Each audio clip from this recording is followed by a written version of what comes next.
আল্লাহর পয়গম্বরের ওফাতের পর গভীর রজনীতে গাটুরি বেইদা হযরত সিদ্দিক আকবরের দরজায় হাজির হয়ে গেল। রাহমাতাল লিল আলামিনের সাহাবী হযরত আবু বকর রাদিয়াল্লাহু তাআলা দরজায় গিয়া কড়াঘাত করলেন। আবু বকর দরজা খুললেন। দরজা খুলে তাকায় দেখলেন হযরত বেলাল রাদিয়াল্লাহু তাআলা। বেলালকে আবু বকর জিজ্ঞেস করলেন, বেলাল কি ব্যাপার, এত রাতে তুমি কেন আমার দরজায় হাজির হইলা? হযরত বেলাল চোখের পানি ছেড়ে দিয়া বলেন, আবু বকর বহুদিন তোমাদের সঙ্গে উঠা বসা করলাম, কেবল বিদায় নেওয়ার জন্য আসছি রে আবু বকর। যেই মদিনায় আমার রাসূল নাই, এই মদিনায় আমি থাকবো না। আমি আজান দিলে আমার নবী যার নামাজের মুসল্লায় আসবে না। এই মদিনার মসজিদে আর কোনোদিন আজানও দেব না। বিদায় যাওয়ার জন্য আসছি। সিদ্দিক আকবর বলেন, এরে বেলাল শোনো, তোমাকে যদি রাষ্ট্রের পক্ষ থেকে বেতন ভাড়া বাড়িয়ে দিতে হয় তাও দেব, এরপরে মদিনা ছেড়ে দিও না। হযরত বেলাল বলেন, যত টাকা দাও না কেন, কিন্তু দিলের যে একটা প্রশান্তি আর শান্তি এটা নাই। আমার পয়গম্বর যেহেতু নাই, নবী নাই, আমি এই মদিনায় আর থাকবো না। এই কথা বলে হযরত বেলাল রাদিয়াল্লাহু তাআলা মদিনা ছাইরা দিলেন। মদিনা ছাইরা দেওয়ার পর একদিন নয়, দুদিন নয়, একাধারে 6 মাস তিনি দামেস্কে অবস্থানরত। 6 মাস পর একদিন রাহমাতাল লিল আলামিন বেলালের ঘুমের ঘরে আয়েশা বলেন, রে বেলাল, কত মানুষ আমার রওজায় আয়েশা আমি নবীর সালাম দে, তোমার কি মনে চাই না আমি না তোমার এত মহব্বত করতাম? রে বেলাল, তুমি কি আমারে মহব্বত করো না? রাহমাতাল লিল আলামিন বলেন, রে বেলাল, কত মানুষ রওজায় আয়েশা সালাম দেয় আর তুমি আমার রওজায় আসো না, এত দূর কেমনে তুমি আমারে রাইখা থাকো? রাহমাতাল লিল আলামিন আমার স্বপ্নে যুগে বেলাল আয়েশা এই কথা বলার পর বেলাল রাদিয়াল্লাহু তাআলার ঘুম ভেঙে গেল। হাউমাউ করে কান্না আরম্ভ করলেন। কান্না করে করে করে করে আবার গাটুরি বাইদা দামেস্কে থেকে 6 মাস পর হযরত বেলাল হাবশী রাদিয়াল্লাহু তাআলা মদিনায় ঢুকলেন। মদিনায় আমার রাসূলকে সালাম দিল। সালাম দেওয়ার পর তিনি দামেস্কে আবার রওনা হয়ে যাবে। এমন সময় সমস্ত সাহাবা আজমাইনরা, তার মধ্যে অন্যতম হযরত সালমান ফারসি রাদিয়াল্লাহু তাআলা তিনি তাকায়া দেখলেন পয়গম্বরের সাহাবী হযরত বেলাল আমার রাসূলের রওজার জালি দইরা কান্না আরম্ভ করলো। রওজা ধরে ধরে ধরে ধরে কান্না করতেছে। এমন সময় সালমান ফারসি সবাইকে ডেকে বলে, এরি মক্কার সাহাবীরা কোথায়? এই যে দেখো তোমাদের ভাই বেলালের আগমন হইছে। সমস্ত সাহাবা আজমাইনরা বেলালের কথা শুনে সবাই বেলালের কাছে আসলো। আয়েশা হযরত বেলাল রাদিয়াল্লাহু তাআলাকে ধরে কান্না আরম্ভ করলেন। এক ফাঁকে তারা বললেন, বেলাল, বহুদিন হলো তোমার কণ্ঠের আজান আমরা শুনি না। আমার নবী নাই তো কি হইল? আমরা তো নবীর সাহাবী আছি, এখনো সময় আছে, তুমি দামেস্কে না গিয়া এরি বেলাল আরেকটা বারের জন্য মিনারের দ্বারে আজান দাও। তোমার আজান শুনে আমরা আমাদের নবীর কথা স্মরণ করব। এই কথা বলার পর হযরত বেলাল আবার বললেন, না, আমি আজান দেব না। যেই মদিনার মসজিদে আমার নবী ইমামতির মুসল্লায় দাঁড়াবে না, এই মদিনার মসজিদের মিনারায় দাঁড়ায় আজান দেব না। সবাই মিলে তার দরখাস্ত করলো, দরখাস্ত ফিরিয়ে দিল। এমন সময় সালমান ফারসি রাদিয়াল্লাহু তাআলা বলে, তোমরা বললে কাজ হবে না, যাও পয়গম্বরের দহিত্র হযরতে হাসান রাদিয়াল্লাহু তাআলার কাছে যাও। তিনারা যদি বলেন অবশ্যই বেলাল তাদের কথা রক্ষা করবেন। হযরতে হাসান রাদিয়াল্লাহু তাআলার কাছে যাওয়া হলো। হযরতে হাসান রাদিয়াল্লাহু তাআলা হুসাইন রাদিয়াল্লাহু তাআলা দৌড়ে আয়েশা বেলালকে ধরে বলেন, বেলাল, একটা বারের জন্য মিনারায় দাঁড়ে আজান দাও না, তোমার আজান শুনে আবার আমরা নানাজির কথা স্মরণ করব। হযরতে বেলাল বললেন, ঠিক আছে, তোমরা আমার হাত ছেড়ে দাও, আজান দেব। সমস্ত সাহাবা আজমাইনরা বললেন, বেলাল, আমরা এত করে বললাম, আমাদের দরখাস্ত ফিরিয়ে দিলা। যেই মাত্র হুসাইন বলল, হাসান বলল, এটি তুমি রাজি হয়ে গেলা কেন? হযরতে বেলাল বললেন, শোনো, যেই হাতে হাসান আমারে ধরেছে, যেই হাতে হুসাইন আমারে ধরেছে, আজানের কথা বললেন, এই হাতটা না জানি আমার পয়গম্বরের সাথে কতবার চুমু খেয়েছে আমার নবী, এই হাসানের হাতে আমার নবী কতবার চুমু খাইছি, যেই সিনায় আমারে মানাকা করে চাপ দিয়া ধরছি, না জানি এই সিনাটা আমার রওজার নবীর সঙ্গে কতবার মানাকা হইছে। এখন যদি আমি এদেরকে ফিরিয়ে দে, এরা কষ্ট পাবে, আর এরা কষ্ট বলে রওজার নবী কষ্ট পাবে, রওজার আতহারের নবী কষ্ট পাক, এমন কোনো কাজ আমি বেলাল করতে পারবো না। এই কারণে দাঁড়ালাম আজান দেওয়ার জন্য। রাহমাতাল লিল আলামিনের সাহাবী আজান দেওয়ার জন্য দাঁড়াইছে। আজানের মধ্যে পয়গম্বরের নাম আছে। যেই মাত্র আশহাদু আন্না মুহাম্মাদুর রাসূলুল্লাহ বললেন, বেলালের আবার স্মরণ হয়ে গেল, নবী নাই, নবী নাই। আমি বেলাল রওজায় আজান দিতেছি মিনারায় দাঁড়ায়া, কিন্তু নবী নাই। বেলাল আবার অজ্ঞান হয়ে পড়ে গেল। এরই নবীর উম্মতের দল এমন মহাব্বত আর ভালোবাসা ছিলেন হযরতে বেলাল রাদিয়াল্লাহু তাআলার কাছে।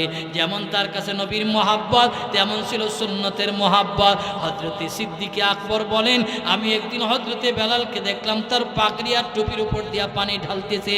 হযরতে সিদ্দিক আকবর বলেন, বেলাল রে, আমি পরে করে রাত্রিবেলা জিজ্ঞেস করলাম, বেলাল কেন তুমি মাথার উপর টুপির উপর দিয়ে পানি ঢাললা, পাগড়ি খুলো নাই, টুপিও খুলো নাই? হযরতে বেলাল জবাব দিয়েছে, এরে আবু বকর, আমি যখন টুপি খুলতে যাই মনে হয় আমার রাসূল যেন আমার কাছ থেকে আলাদা হয়ে গেল, এই কারণে আমি মাথা থেকে টুপি আর পাগড়ি খুলি না। জোরে বলুন সুবহানাল্লাহ। রাহমাতাল লিল আলামিনের সাহাবী হযরতে তালহা রাদিয়াল্লাহু তাআলা এই তলোয়ার নিয়ে দৌড়ায়া আল্লাহর পয়গম্বরের সাহাবী হযরতে বারা রাদিয়াল্লাহু তাআলার সামনে গেল। বাবার সামনে যাওয়ার পর হযরতে তালহা রাদিয়াল্লাহু তাআলা ছোট মানুষ তরবারি তার বাবার গর্দান বরাবর উঠালো। গর্দান বরাবর তরবারি উঠে বলেন, আব্বাজি, নবী আমাকে আদেশ দিয়েছে আপনার গর্দানটা নবীর কাছে নিয়ে যাওয়ার জন্য। কেন বললেন? বলে, আমার মহাব্বত আর ভালোবাসা, নবীকে কতটুকুন ভালোবাসি নবী আজকে পরীক্ষা করবে। এই কথা বলার পর রাহমাতাল লিল আলামিন হযরতে তালহার পিছনে দাঁড়ালো। নবী আমার তলোয়ার দিয়া ঘরের ভিতরে বসে থাকেন নাই, কারণ আল্লাহর পয়গম্বর দেখতে চাইলেন সে আমাকে কতটুকুন মহাব্বত করে ভালোবাসে। নবী আমার তরবারি দিয়া তার পিছু পিছু পিছু পিছু নিয়ে হযরতে তালহার পিছনে এসে দাঁড়ালো। রাহমাতাল লিল আলামিন আমার পিছন দিক দিয়ে ডাক দেয়া বলেন, এরে তালহা, তুমি ছোট হতে পারো কিন্তু মহাব্বত গভীরে, মহাব্বত গভীরে। তোমার হৃদয়টা ভিতরে আমার মহাব্বত আর ভালোবাসা। অতএব তরবারি নিচে নামাও। আমি রাসূল বাবা সন্তানের মধ্যে ফাসাদ ঝগড়া লাগানোর জন্য আসি নাই। আমি নবী এসেছি বাবা সন্তানের মহাব্বতের বন্ধনকে গভীর করে দেওয়ার জন্য। তোমার পরীক্ষা হয়ে গেছে, কেবল আমি দেখতে চেয়েছিলাম তুমি কতটুকুন ভালোবাসো। আজকে ভালোবাসা পরীক্ষা করলাম, আসো তুমি আমার বুকে আসো। নবী আমার তালহাকে বুকে নিয়ে চাপ দেয়া সবক দিলেন। সবক দেয়া হযরতে বরাকে বললেন, বরা, সে ছোট হতে পারে কিন্তু তার অন্তরে আমার মহাব্বত আর ভালোবাসা, আমিও তারে মহাব্বত করি। তুমিও আমার এই মহাব্বতের সাহাবীকে দেখে শুনে রাখবা। জোরে বলুন সুবহানাল্লাহ। দেখা রাখবা, নিয়ে যাও। তো আল্লাহ রাসূল এই সবক দিয়া বাড়িতে পাঠাইছেন। কিছুদিন পর নবীর কাছে খবর আসছে, আল্লাহ রাসূল, আপনার মহাব্বতের সাহাবী তালহা অসুস্থ। তো আল্লাহ রাসূল তাকে দেখার জন্য তার বাড়িতে গেছে। গিয়া দেখে এতটাই অসুস্থ, রাসূল গেছে তো সে বিছানা থেকে পিঠ উঠাইতে পারতেছে না, এমন অসুস্থ। আল্লাহ রাসূল তারে দেখে দোয়া করলেন। আসার পথে হযরতে বরাকে বললেন, দেখো তার যে হালত দেখে গিয়েছি, তার হায়াত থাকলে আল্লাহ তাআলার যদি তার নেক হায়াত থাকে তো থাকবে, যদি পৃথিবী থেকে চলে যায়, যদি মারা যায়, আমারে খবর দিও। সে কিন্তু আমাকে মহাব্বত করে, আমিও মহাব্বত করি। তার জানাজা আমি রাসূল নিজে পড়াবো। জোরে বলুন সুবহানাল্লাহ। নিজে পড়াবো। খেয়াল করে মহাব্বত কত। নবী আমার এই কথা বলার পর বাড়িতে চলে গেল। কিছুদিন পর হযরতে তালহা রাদিয়াল্লাহু তাআলা অসুস্থতা বেড়ে গেল। এরি নবীর উম্মতের দল, যুবক মুরব্বী, পর্দার অন্তর আম্মা জানেরা, নবীর সাহাবী হযরতে তালহার অসুস্থতা বেড়ে যাওয়ার পর, তিনি অসুস্থতা বেড়ে যাওয়ার পর এতটাই কাহিল হলেন, দুনিয়া থেকে বিদায় হয়ে গেল। রাহমাতাল লিল আলামিনের কাছে কোন এক মারফতে খবর পৌঁছালো, নবী আমার আপনার মহাব্বতের সাহাবী হযরতে তালহা রাদিয়াল্লাহু তাআলা দুনিয়া থেকে বিদায় হয়ে গেল। যেই মাত্র রাসূলের মহাব্বতের সাহাবী হযরতে তালহার মৃত্যুর সংবাদ শুনল, নবী আমার সাহাবাদেরকে ডেকে ডেকে বলেন, এর সাহাবীরা শুনছো, আমার মহাব্বতের সাহাবী তলহা নাকি দুনিয়া থেকে বিদায় হয়ে গেল। তার বাবাকে না বললাম আমাকে খবর দেওয়ার জন্য, কেন খবর দিলেন না?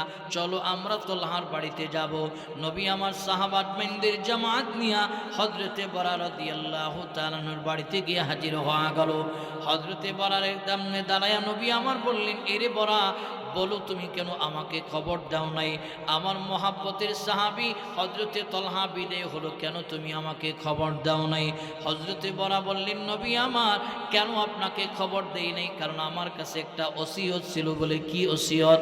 আপনার মহাব্বতের সাহাবী তলহা আমাকে ওসিয়ত করেছে, আব্বাজি আমার রাসূল দেখে গেছে, বলেছে আমার জানাজার নামাজ পড়াইতে আসবে। তবে আমি যদি মারা যাই, দিনের বেলা মারা গেলে আল্লাহ রাসূলকে খবর দিবেন, রাত্রের বেলা যদি দুনিয়া থেকে বিদায় হয় আমার পয়গম্বরকে কিন্তু খবর দিবেন না। এরই নবীর উম্মতের দল, যুবক মুরব্বী, পর্দার অন্তরাম্মা জানেরা, কেমন মহব্বত আর রাসূলের ভালোবাসা ছিল। রাহমাতাল লিল আলামিনের কাছে হযরতে বরা এই কথা বলার পর নবী আমার বললেন, এরে বরা কেন দিনের বেলা খবরের কথা বললেন, রাত্রের বেলা খবর দেওয়ার কথা না করলেন কেন বলো? বলে নবী আমার দিনের বেলা যখন আপনি সাহাবাদের জামাত নিয়া হযরতে তলহার জানাজার নামাজ পড়াইতে আসবেন, পাহাড়ের গিরিপথ পেরিয়ে পেরিয়ে পেরিয়ে পেরিয়ে বেঈমানরা কোনো আক্রমণ করবে না, পাথর মারবে না, তীর নিক্ষেপ করবে না। হযরতে তলহা বলেছে, আব্বাজি আমি যেদিন রাত্রে বেলা মারা যায় নবীরে খবর দিলে নবী পাহাড়ের গিরিপথ ধরে ধরে আসবে, বেঈমান আমার নবীকে টার্গেট করে আক্রমণ করতে পারে, তীর নিক্ষিপ্ত করতে পারে, পাথর নিক্ষিপ্ত করতে পারে। আর আমার নবী যদি আমার জানাজার নামাজ পড়াইতে আসতে গিয়া তীর নিক্ষিপ্ত হয়, আক্রান্ত হয়, ময়দানে মাহশারে আল্লাহ যদি আমারে জিজ্ঞেস করে, এরে তলহা তোমার জানাজার নামাজ পড়াইতে আসতে গিয়া আমার রাসূল কষ্ট পেয়েছিল, আঘাত পেয়েছিল, তীরের আঘাত, পাথরের আঘাত, আমি ময়দানে মাহশারে আল্লাহর সামনে এই চেহারা কেমনে দেখাবো? নবীর কাছে এই কথা বলার পর আবার আপনার নবী মহাব্বতের সাহাবী মহাব্বতের কথা শুনে না চোখের পানি ছেড়ে দিয়া বললেন, এরে বড়া আমাকে তলহার কবরের পাশে নিয়ে যাও। নবীকে কবরের পাশে নিয়ে যাওয়া হলো। রাহমাতাল লিল আলামিন আমার আল্লাহর কাছে হাত উঠিয়ে দোয়া করে করে বললেন, রব্বুল আলামিন আমার মহাব্বতের সাহাবী তলহা আমাকে মহাব্বত করতো, আমি তারে মহাব্বত করতাম, সে আমার হৃদয়ের গভীর থেকে ভালোবাসতো, আমি তার হৃদয়ের গভীর থেকে ভালোবাসি। অতএব আমার মহাব্বতের সাহাবীরে তোমার জান্নাতের সর্বোচ্চ মাকাম দিয়া দাও। এই কথা বলে বলে বলে বলে নবী আমার তলহার জন্য দোয়া করলেন। এরই নবীর উম্মতের দল। হযরতে তলহা ছোট, কিন্তু নবীর প্রতি তার ভালোবাসা দরদ ছিল বেশি। এই কারণে সাহাবাত মিন্না দামি হয়েছে। অতএব আমরা যদি দামি বনতে চাই, আল্লাহ তাআলার কাছে দামি বনতে চাই, মহাব্বতে রাসূল, আল্লাহ রাসূলের মহাব্বত দিলের ভিতরে রাখবে 100 থেকে 100। যেই মহাব্বতের কারণে নবীর সাহাবীরা আল্লাহর জান্নাতে গেছে, এমন মহাব্বত যদি আমরা করতে পারি, আমরা নবীর সাথে ভিআইপি লাউঞ্জে আল্লাহর তৈরি জান্নাতের মেহমান বনতে পারবো। জোরে বলুন সুবহানাল্লাহ। কিন্তু আমরা দাবি করি রাসূলের উম্মত, সেই মহাব্বত আর ভালোবাসা নাই, সেই মহাব্বত আর ভালোবাসা নাই। দেখেন রাসূল যে আদেশের কথা বলেছে, আদেশগুলি মানি না, যেগুলি নিষেধের কথা বলেছে, নিষেধগুলি আমরা মান্য করি না, আমরা আমাদের মতো করে জীবন চালিয়েছি না। এই জিন্দেগি একটা রুলস রয়েছে, একটা নির্দিষ্ট সময় রয়েছে। মনে করিয়েন না এই জিন্দেগি এই আস্তিত্ব এই দুনিয়াতে আমরা বসবাস করব না। আমাদের একটা নির্দিষ্ট বয়সের কোটা আছে না নাই? বয়সের কোটা আছে, শেষ হইলে মালাকুল মউত আজরাইল নির্দিষ্ট সময় আমাদের রূহগুলিকে কবজা করবে। এই কারণে এই নির্দিষ্ট সময় চলে আসার আগে আগে আমাদেরকে এইভাবেই তৈরি করতে হবে যেইভাবে রাসূলের সাহাবীরা নিজেদেরকে তৈরি করেছে, যেইভাবে রাসূলের সাহাবীরা নিজেদেরকে তৈরি করেছে। এই কোটা যেন একটু কম থাকে, বাড়িতে যেন কম দেই, কথাটা যেন বারবার রিপিট না হয়। প্রিয় ভাই, যেই কথাটা বলতেছিলাম, আমাদেরকে এইভাবেই জিন্দেগি গঠন করতে হবে। তো আল্লাহ রাসূলের সাহাবীরা জিন্দেগি এইভাবে গঠন করছে, প্রত্যেকটা জায়গায় তারা কোরআন এবং সুন্নাহকে ফলো করেছে। এই কারণে তারা সফল। আমরা তো আজকে কোরআন এবং সুন্নাহ ফলো করি না। আজকে আমাদের সামনে বিজাতীয় যত অপসংস্কৃতি আছে এইগুলিকে আমরা গ্রহণ করলাম, যার কারণে আমাদের উপরে আযাব, গজব, মুসিবত যা আছে সব আমাদের উপরে এসে পড়ে। প্রিয় ভাইয়ের আমার, আমাদের এই আযাব গজবের কারণ তো আমরা নিজেরাই। আল্লাহ তাআলা বলেন, যাহারাল ফাসাদু ফিল বাররি ওয়াল বাহরি বিমা কাসাবাত আইদিন নাস। জলে স্থলে যত আযাব গজব আছে সব আমাদের হাতের কামাই, সব আমাদের হাতের কামাই। একমাত্র কারণ হলো আমরা বিজাতীয় অপসংস্কৃতি ঘরে ঢুকালাম। কোরআনের সংস্কৃতি, ইসলামিক সংস্কৃতি, আর পরে রাসূলের আদর্শের সংস্কৃতি প্রত্যেকটা মুসলমানের ঘরে নাই। আজকে সুন্নাহকে প্রত্যেকটা জায়গায় প্রমোট করার দরকার ছিল। রাসূলের সুন্নাত আজকে প্রত্যেকটা জায়গায় প্রমোট করতে পারতেছি না। আজকে বিজাতীয় অপসংস্কৃতি প্রত্যেকটা জায়গায় আমরা প্রমোট করি। প্রিয় ভাইয়ের আমার, রাসূলের সুন্নাহ আদর্শ আজকে আমাদের কাছে নাই, কিন্তু দাবি করি শ্রেষ্ঠ নবীর শ্রেষ্ঠ মত, নবীর সাথে জান্নাতে যাওয়ার ইচ্ছা। নবীর সাথে যদি জান্নাতে যাওয়ার ইচ্ছাই আমাদের থাকে, প্রত্যেকটা জায়গায় রাসূলের সুন্নাহকে প্রমোট করা লাগবে, তাহলেই নবীর সাথে জান্নাতে যাওয়া সম্ভব। জোরে বলুন আল্লাহু আকবার। জান্নাতে যাওয়া সম্ভব। আল্লাহ রাসূলের সাহাবীরা প্রত্যেকটা জায়গায় নবীর সুন্নতকে প্রমোট করছে, নবীর সুন্নতকে প্রমোট করছে। প্রিয় ভাইয়ের আমার, নবীর সাহাবীরা তাদের জিন্দেগি সুন্নতের রঙে রঙিন করছে। এই কারণে দামি, এই কারণে দামি। আমরা যদি সুন্নতের রঙে রঙিন করতে পারি, আমরা দামি বলতে পারবো। দেখেন আল্লাহ পাক রব্বুল আলামিন আমার তেলাওয়াতকৃত আয়াতের ভিতরে বলে, কুল, হে নবী বলুন, ইন কুনতুম তুহিব্বুন আল্লাহ, আমি আল্লাহর ভালোবাসা যদি পেতে চাই, খেয়াল করেন, আল্লাহর ভালোবাসা যদি পেতে চাই, আমি রবের ভালোবাসা যদি পেতে চাই, ফাত্তাবিউনি, তারা যেন আপনার অনুসরণ অনুকরণ করে। অনুকরণ শুধু জান্নাতে যাওয়ার বেলা এমন নয়, প্রত্যেকটা জায়গায় রাসূলকে অনুকরণ করতে হবে। মুসলমানের সন্তান বিবাহ অনুষ্ঠান আয়োজন করবেন, বিবাহ বন্ধনে আবদ্ধ করবেন, ওখানে রাসূলের সুন্নত আছে।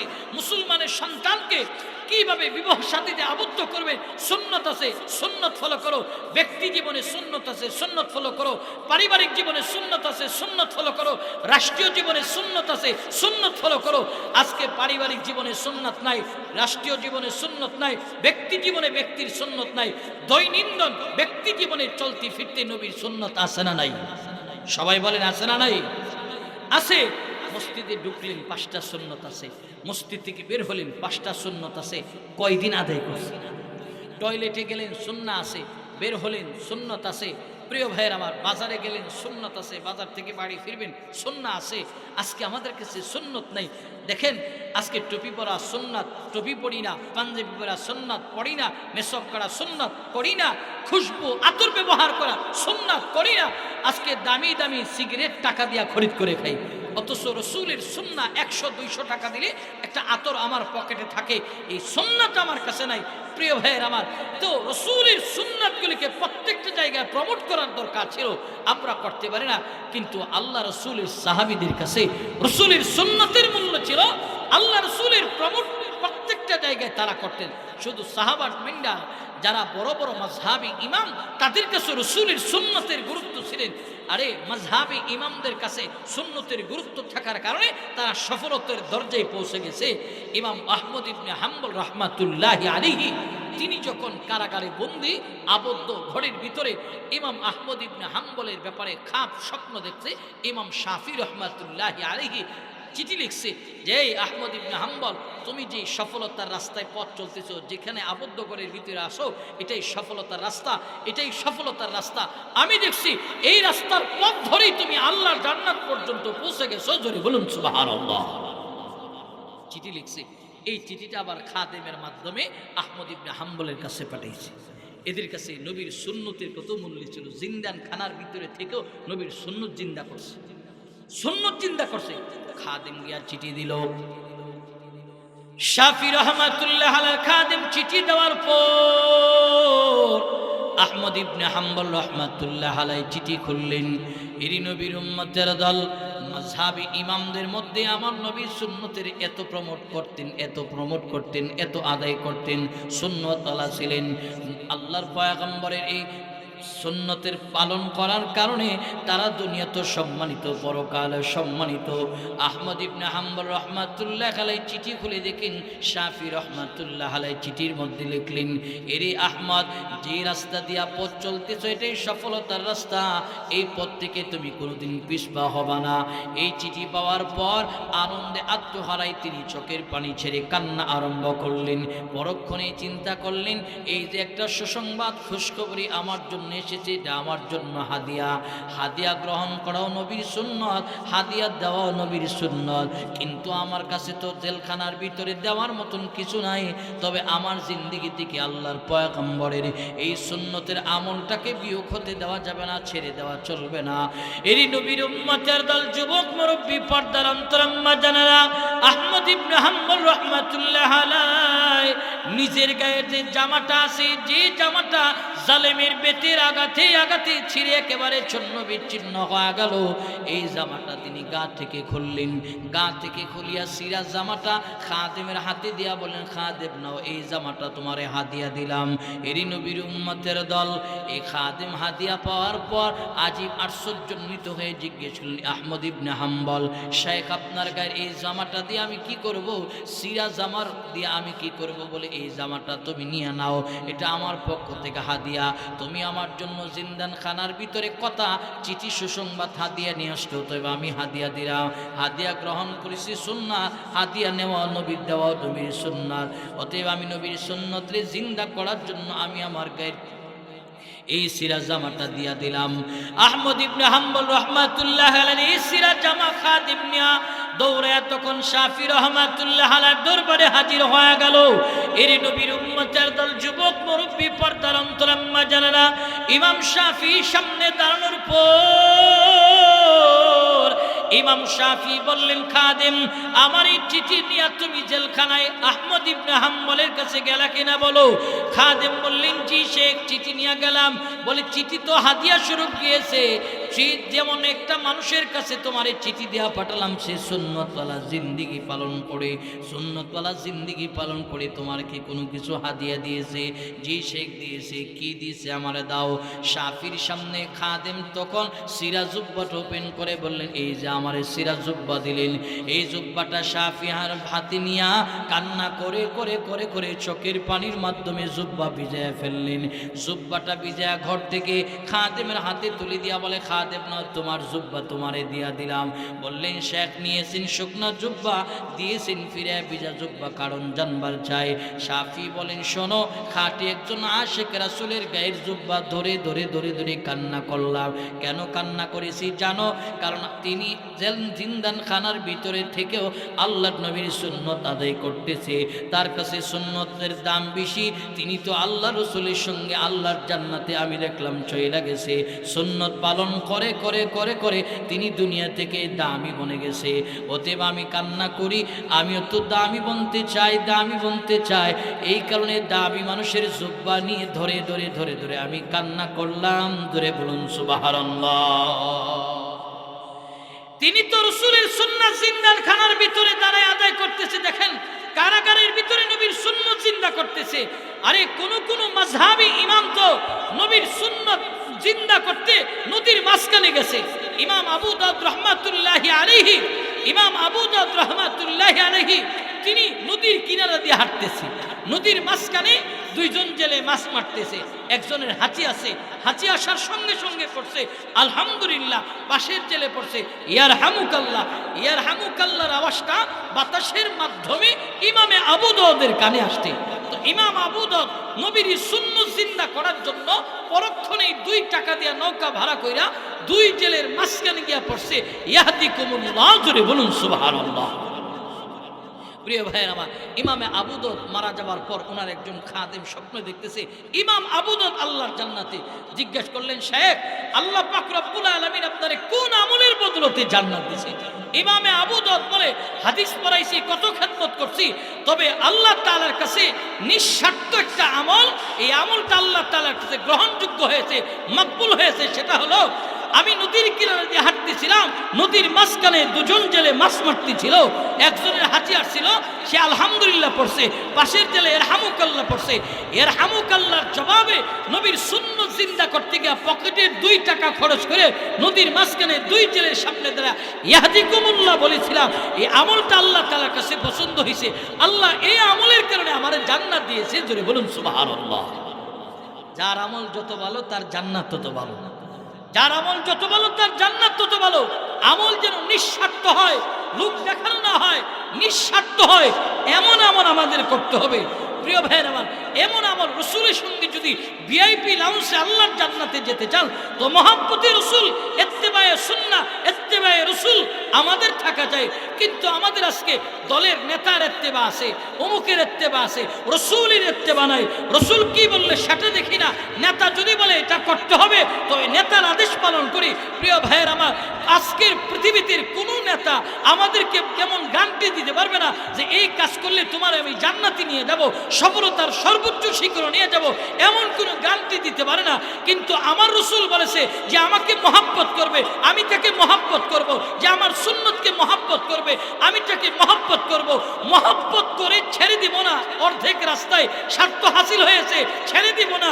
আমি মহাব্বতের বান্দার, মহাব্বতের উম্মতকে ধরে ধরে আমি ভিআইপির সংবর্ধনার মাধ্যমে আল্লাহর জান্নাত পর্যন্ত নিয়ে যাব। জোরে বলুন সুবহানাল্লাহ। জান্নাত পর্যন্ত নিয়ে যাবে। প্রিয় ভাইয়ের আমার, আজকে আমরা অমুক নেতার জন্য রক্ত দিই, তমুক নেতার জন্য ময়দানে যাই। দেখেন যেই নেতার জন্য রক্ত দিতেছেন এই নেতা আমার জন্য রক্ত দেয় না, মাথা ফাটাই না, এমন নেতার জন্য রক্ত দেন, জীবন দেন, রক্ত ঝরান। প্রিয় ভাইয়ের আমার, যেই নেতা উম্মতের ব্যথায় ব্যথিত হয়ে 63 বছর জিন্দগি ক্রন্দন করে গেছে, এখনো পর্যন্ত রোজা আথারে তিনি জিন্দা অবস্থায় আছেন, উম্মতের ব্যথায় ব্যথিত। এই উম্মতদেরকে যতদিন পর্যন্ত, যতক্ষণ পর্যন্ত আল্লাহ জান্নাতে না নিয়ে যাবে ততক্ষণ পর্যন্ত সিজদা থেকে মাথা উঠাবে না। তো রক্ত যদি দিতে হয়, জীবন যদি দিতে হয়, মাথা ফাটাতে হয়, তো এমন নেতার জন্যই তো দেওয়া উচিত। জোরে বলুন ঠিক কি না? দুনিয়ার কোনো নেতার জন্য নয়। এই কারণে ইত্তেবায়ে রাসূল লাগবে, মহব্বত থাকা লাগবে। প্রিয় ভাইয়ের আমার, নবীর সাহাবীরা রাসূলের কথারও মহব্বত করতেন। রাসূল আদেশ করছে তো বিবি বাচ্চার কথা বলে গেছে, বাড়িতে যাওয়ার দরকার নাই, রাসূল এখান থেকে জিহাদের ময়দানে চলে যাব, এমনও ঘটনা ঘটছে। আল্লাহ রাসূল সাল্লাল্লাহু আলাইহি সাল্লাম যখন মুতার যুদ্ধের দামামা বেজে গেল, আল্লাহ রাসূল সাল্লাল্লাহু আলাইহি সাল্লাম সাহাবাদেরকে একত্রিত করলেন, কাফেলা ইউনিট তৈরি করবে, মুতার যুদ্ধে পাঠানোর জন্য ইউনিট তৈরি করবে। আল্লাহর পয়গম্বর সমস্ত সাহাবাদেরকে বসায়া আল্লাহ রাসূল এবার সেনা প্রধান নিযুক্ত করতেছেন, যারা সেনা প্রধান হয়ে ময়দানে যুদ্ধ পরিচালনা করবে। আল্লাহর পয়গম্বর একটা যুদ্ধ পরিচালনা করার জন্য একজন সেনাপতির প্রয়োজন হয়, কিন্তু আল্লাহ রাসূল মুতার যুদ্ধ পরিচালনা করার জন্য 3 জনের নাম ঘোষণা করেছে। আল্লাহ পাক আল্লাহ রাসূল সামনে দাঁড়ায়া আল্লাহ রাসূল সর্বপ্রথম যার নাম উচ্চারণ করলেন, বলে আমার পালক পুত্র যায়েদ বিন হারেসা কোথায়? তিনি দাঁড়ায় গেছে। এরপরে নাম উচ্চারণ করলেন জাফর ইবনে আবি তালিব, তিনি কোথায়? দাঁড়ায় গেছে। প্রিয় ভাইয়ের আমার, 3 নম্বর নাম ঘোষণা করলেন আব্দুল্লাহ ইবনে রাওয়াহা, তিনি কোথায়? দাঁড়ায় গেছেন। ইতিহাসের পাতায় আসে আব্দুল্লাহ বিন রাওয়াহা এমন একজন সাহাবী যিনি সকালবেলা বিয়ে করছে, বিকেল বেলায় যুদ্ধের দামামা বেজেছে। তিনি যুদ্ধের দামামা বেজার পর রাসূল নাম ঘোষণা করছে, সীসা ডালা পাচিরের মতো আল্লাহ রাসূলের সামনে দাঁড়াইছে। প্রিয় ভাইয়ের আমার, খেয়াল করে আল্লাহ রাসূল সাল্লাল্লাহু আলাইহি সাল্লাম 3 জনের নাম ঘোষণা করলে তিনিও তিনি চিন্তা করলেন যে রাসূলের মুবারক জবান দিয়া 3 জনের নাম ঘোষণা হয়েছে, অতএব আমরা 3 জন আর ময়দান থেকে ফিরে আসবো না, কারণ তারা জানে একটা যুদ্ধ পরিচালনা করার জন্য একজন সেনাপতি দরকার হয়। রাসূল 3 জনের নাম ঘোষণা করলেন, তার মানে আমরা 3 জনই শহীদ হয়ে যাব। আল্লাহ রাসূল সাল্লাল্লাহু আলাইহি সাল্লাম 3 জনের নাম ঘোষণা করার পর রাসূল বলেন, এই যায়েদ বিন হারেসা, যাও প্রস্তুতি নাও, তুমি সেনা প্রধান, তোমার হাতে পতাকা উঠাইয়া দিলাম, তুমি যদি শহীদ হয়ে যাও পতাকা হাতে নিবে জাফর বিন আবি তালিব। জাফর বিন আবি তালিব যদি যুদ্ধ করতে করতে শহীদ হয়ে যায় তাহলে পতাকা নিবে আব্দুল্লাহ বিন রাওয়াহা। এরপরে যদি আব্দুল্লাহ বিন রাওয়াহা শহীদ হয়ে যায় তোমাদের মধ্য থেকে পরামর্শক্রমে একজনকে আমির বানাইবা, তাকে আমির মেনে তোমরা যুদ্ধ পরিচালনা করবা। তো আল্লাহ রাসূল আদেশ দিছে। খেয়াল করেন সাহাবীরা পাল্টা কিন্তু বলতে পারতো, রাসূল আমার এটা জরুরত, সেই জরুরত, তারা কোনো কিছুই বলেন নাই। আল্লাহ রাসূল কেবল বললেন বিদায় নিয়ে আসো। রাহমাতাল লিল আলামিন আমার মুতার যুদ্ধে পাঠানোর জন্য যখন তিনজন সেনাপতির নাম ঘোষণা করলো, এরি নবীর উম্মতের দল, যুবক, মুরব্বী, পর্দার অন্তর আম্মা জানারা মহাব্বত কেমন ছিলেন, রাহমাতাল লিল আলামিনের মহাব্বত সাহাবীদের অন্তরে কেমন ছিল। যায়েদ বিন হারেসা রাদিয়াল্লাহু তাআলা আনহুকে যখন বললেন বিদায় নিয়ে আসো, যায়েদ বিন হারেসা বলেন আপনি তো আমার আব্বা জান, ভিতরেই তিনি পর্দার আড়াল আছে, তিনি আমার আম্মা জান আয়েশা রাদিয়াল্লাহু তাআলা আনহা, তার কাছে বিদায় আপনি আনবেন, আপনি বলে দিলেই চলবে আমি জিহাদের ময়দানে গেলাম, ঘরের ভিতরে যাওয়ার দরকার নাই।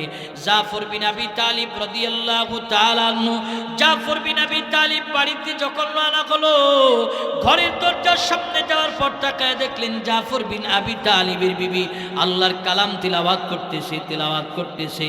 এরি নবীর উম্মতের দল, রাহমাতাল লিল আলামিনের সাহাবী জাফর বিন আবি তালিব বিবিরে যা বলেন, বিবিরে কোরআন তিলাওয়াত সামান্য সময়ের জন্য একটু বন্ধ করো, আমি তোমার সঙ্গে গুরুত্বপূর্ণ একটা কথা বলার জন্য আসছি।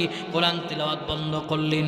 কোরআন তিলাওয়াত বন্ধ করার পর জাফর বিন আবি তালিব বলেন, বিবি আল্লাহর পয়গম্বর আমাদেরকে যুদ্ধ যাওয়ার জন্য সেনাপতির সিরিয়ালে 2 নম্বরে আমার নামটা ঘোষণা করেছে, আমার আগেও একজন আছে, পরেও একজন আছে, মাঝখানে আমার নাম পয়গম্বর ঘোষণা করেছে, বোধহয় আর জিহাদের ময়দান থেকে ফিরে আসা হবে না। আল্লাহর পয়গম্বরের মোবারক জবান দিয়ে নাম ঘোষণা হয়ে গেল। বিবি আবার হাত উঠে দোয়া করতেছে, আল্লাহ আমার স্বামীকে তুমি যুদ্ধের পর আবার গাজীর বেশে বাড়িতে ফিরিয়ে দিও। জাফর বিন আবি তালিব তার খঞ্জর তলোয়ার দ্বারা বিবির উল্টো পিঠে একটা আঘাত করলেন। আঘাত করে বলতেছেন, বিবি পয়গম্বর আমার জন্য দোয়া করেছে, অতএব আমি শহীদ হয়ে যাব। আল্লাহর পয়গম্বরের দোয়ার বিরুদ্ধে তোমার দোয়া যাবে এমনটা যেন না হয়।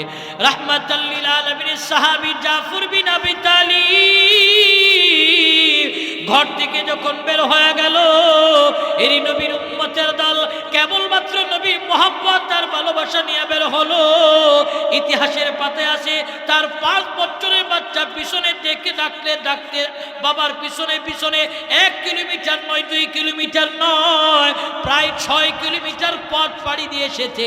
বাবা বাবা বলে বলে পিছনে ডেকে আসতেন, কিন্তু জাফর বিন আবি তালিব একটা মুহূর্তের জন্য তার দিকে তাকায় নাই।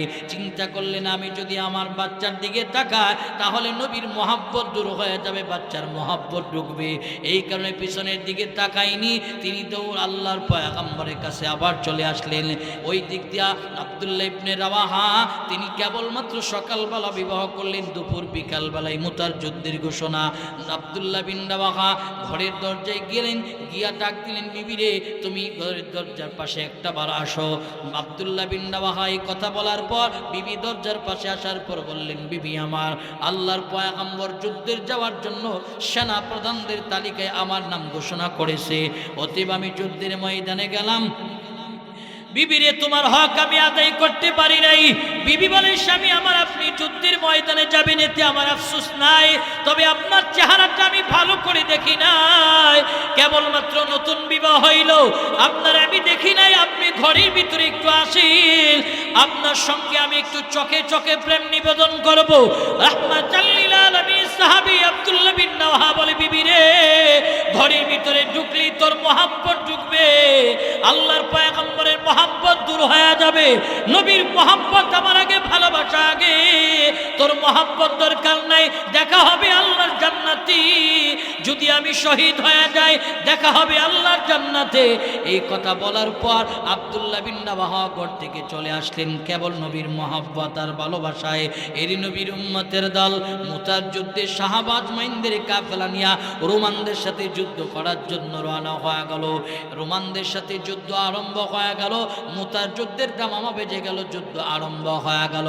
যায়েদ বিন হারেসা যুদ্ধ করতে যায়েদ বিন হারেসা শহীদ হয়ে গেল। শাহাদাতের অমীয় সুদা পান করার পর যায়েদ বিন হারেসার হাতে যে রাসূলের দেওয়া পতাকা, এই পতাকা ধরেন জাফর বিন আবি তালিব, তিনি এই পতাকা ডান হাতে বাম হাতে নিয়ে ডান হাতে তলোয়ার চালাইতে বেঈমানদেরকে কচু কাটা করে জাফর বিন আবি তালিব শাহাদাতের অমীয় সুদা পান করলেন। বেঈমানরা এসে জাফর বিন আবি তালিবের ডান হাত কাইটা দিল, তো বাম হাতে তলোয়ার চালাই পতাকা ধরে রাখছে, বাম হাত কাইটা দিয়ে দিয়েছে বাম হাতের যে তলোয়ার, বাম হাতের যে আল্লাহ রসুলের দেওয়া পতাকা, এই পতাকাটা বাহুর দ্বারা জাফর বিন আবি তালিব রাদিয়াল্লাহু তাআলা উঁচু করে ধরে রাখলেন। বেঈমানরা জাফর বিন আবি তালিবের দেহ থেকে মাথা আলাদা করলো, এরপর রসুলের দেওয়া পতাকা ধরে রাখলো। আব্দুল্লাহ বিন রাওয়াহা এই দৃশ্য দেখার পর দৌড়ে আসা জাফর বিন আবি তালিবের কাছ থেকে রাহমাতাল লিল আলামিনের দেওয়া পতাকা হাতে নিল। এরই নবীর উম্মতের দল, যুবক মুরব্বী, পর্দার অন্তরাম্মা জানেরা, আব্দুল্লাহ বিন রাওয়াহা যুদ্ধ করে করে করে করে শহীদ হয়ে গেল। আব্দুল্লাহ বিন রাওয়াহা শহীদ। যুদ্ধের পতাকা এখন কে হাতে নিবে? রাহমাতাল লিল আলামিনের দেওয়া পতাকা কে হাতে নিবে? আব্দুল্লাহ বিন রাওয়াহার পতাকা হাতে নিলেন পরামর্শক্রমে খালিদ বিন ওয়ালিদ রাদিয়াল্লাহু তাআলা আনহু। খালিদ বিন ওয়ালিদ পতাকা হাতে নিয়া ইতিহাসের পাতায় আসে খালিদ বিন ওয়ালিদ মুতার প্রান্তে তিনি 9টা তরবারি ভেঙ্গেছে। খালিদ বিন ওয়ালিদ কৌশলী ছিলেন। এরই নবীর উম্মতের দল কৌশলগতভাবে খালিদ বিন ওয়ালিদ মুতার প্রান্ত বিজয় করলেন। রাত্রেবেলা খালিদ বিন ওয়ালিদ বলেন, আমরা যেহেতু সংখ্যায় কম, বেঈমানরা সংখ্যায় বেশি, আমাদের কৌশল অবলম্বন করা লাগবে। কি কৌশল বলো? খালিদ বিন ওয়ালিদ বলে, রাত্রেবেলা তোমরা কিছু সংখ্যক ঘোড়া, যে ঘোড়া দিয়া তোমরা যুদ্ধ চালাইবা, কিছু সংখ্যক ঘোড়ারে ঘুমে রাখবা, খাবার দাবার দিয়া রাখবা, আর কিছু সংখ্যক ঘোড়াকে তোমরা খাবার না দিয়া, তোমরা অল্প খাবার দিয়া রাত্রেবেলা তাদেরকে দিয়া মাটির উপরে আঘাত করবা, পাহাড়ের ওই পারে আঘাত করবা। বেঈমানরা মনে করবে এই বুঝি মুসলমানদের গায়েবী মদত চলে আসলো, তারা আতঙ্কে থাকবে। এইভাবে কৌশলগতভাবে খালিদ বিন ওয়ালিদ মুতার প্রান্ত বিজয় করলেন। এরই নবীর উম্মতের দল ময়দানে 3 শাহাদাত বরণ করলেন, 3 সেনাপতি। আল্লাহর পয়গম্বরের কাছে খবর যাওয়ার পর রাহমাতাল লিল আলামিন আমার একবার যায়েদ বিন হারেসের সন্তানকে গিয়া সান্ত্বনা দে, বিবিরে সান্ত্বনা দে। আবার জাফর বিন আবি তালিবের 5 বছরের বাচ্চারে গিয়া সান্ত্বনা দে, বিবিরে সান্ত্বনা দে। আব্দুল্লাহ বিন রাওয়াহার বিবিরে সান্ত্বনা দে। এরই নবীর উম্মতের দল রাহমাতাল লিল আলামিন বলে, আমি আমার জাফরকে দেখলাম তার ডান হাত কাইটা দিয়েছে, বাম হাত কাটি দিয়েছে। রাহমাতাল লিল আলামিন বলে, আমি তাকে দেখতেছি আমার জাফর বিন আবি তালিব আল্লাহর জান্নাতে তার 2টা ডানা নিয়ে সে আল্লাহর জান্নাতে ঘুরতেছে। জোরে বলুন সুবহানাল্লাহ। তো খালিদ বিন ওয়ালিদ আল্লাহ রাসূলের সামনে আসতে মুতার বিজয় করে। আল্লাহ রাসূল খালিদ বিন ওয়ালিদ সামনে দাঁড়ানোর পর রাসূল জিজ্ঞেস করেন না যুদ্ধ কেমনে পরিচালনা করছো, বিজয় কেমনে আসলো। রাসূল সর্বপ্রথম জিজ্ঞেস করলেন, খালিদ বিন ওয়ালিদ, মুতার যুদ্ধে তোমাদের নামাজ কায়দা হয়েছে কি? যদি কায়দা হয়ে থাকে নামাজ পড়ো। খালিদ বিন ওয়ালিদ জবাব দিলেন, রাসূল আমরা সংখ্যায় কম হলো, কিছু সংখ্যক যুদ্ধ করেছে, নামাজের রক্ত কিছু সংখ্যক মানুষ নামাজ পড়েছে, আবার তারা যুদ্ধ পরিচালনা করছে, আমরা নামাজ পড়েছি, আমরা ময়দানে নামাজ কায়দা দেয় নাই। জোরে বলুন আল্লাহু আকবার।